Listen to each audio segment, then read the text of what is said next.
Здравствуйте, компания Прогресс Авто. Сегодня у нас краткий зимний обзорчик мини-трактора Mitsubishi D2050FD. Как видно, здесь у нас в комплектности передний отвал. Ширина рабочего отвала 122 сантиметра. Гидравлически он поднимается и опускается вниз. Также в наличии фреза у трактора. Соответственно, начнем, как обычно, с шин. Близко подходить не будем, трактор работает, будет плохо слышно. Но я думаю, что видно здесь, что шина левая передняя в состоянии практически близком к идеальному, то есть износ минимальный, растрескиваний и других нареканий нет. Задняя левая шина, в принципе, то же самое. Единственное, конечно, видно, что появляются небольшие рассыхания. Ну и, соответственно, небольшие трещинки по диаметру шины, по окружности. Трехточное навесное устройство, без дополнительных гидрорегулировок, все просто и надежно. Фреза почвенная. Видно, что 158 сантиметров рабочая ширина у нее должна быть, 160.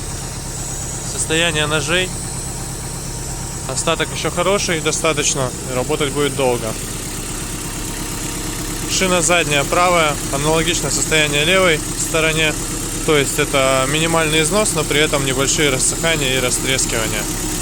Шина правая, передняя. Износ небольшой, остаток хороший. Опять же, есть следы рассыхания верхнего слоя, но ничего критичного абсолютно. По месту водителя.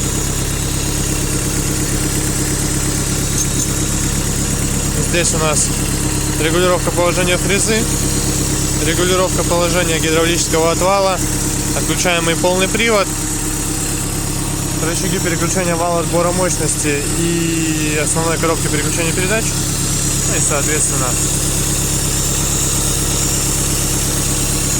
815 моточасов наработки.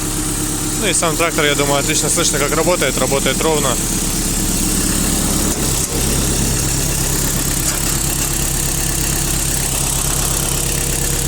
Четырехцилиндровый тракторочек, работает ровно, все отлично, все хорошо.